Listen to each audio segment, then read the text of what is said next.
Every once in a while, I'm working on a restoration project and I need to duplicate a part. In this case here, I've got a little accent piece on this table I'm restoring. The problem is it's missing completely over here. What do?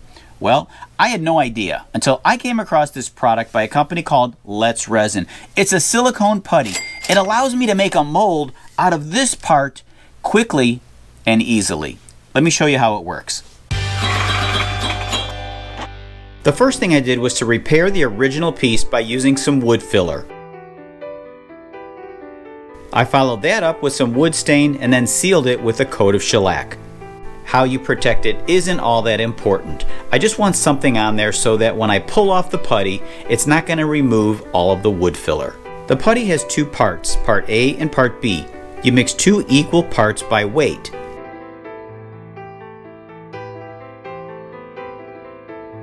Knead the 2 colors together until you have a blended, uniform color.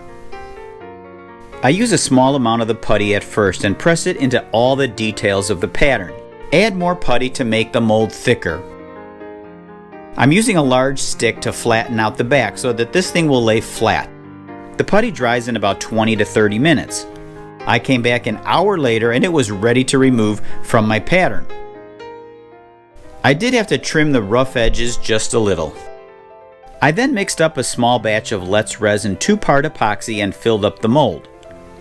This type of epoxy takes about 7 to 10 hours to harden, enough to be removed from the mold. They do sell some fast setting epoxies if you happen to be in need of something you just can't wait for. The next day, it was ready to be removed from the mold. It popped out easily from the mold. The edges were a little rough due to my pattern being a little imperfect, but I cleaned those up with some fine sandpaper. Now, if you're wondering why I used epoxy rather than wood filler, I did test that with some rock hard putty. After it dried, a little bit of pressure and the whole thing fell apart. Now when I'm ready, I simply glue this in place and match the color. There should be no noticeable difference between this and the original. I'm Tom, this is Alley Picked, and Resin's Silicone Putty is today's quick tip.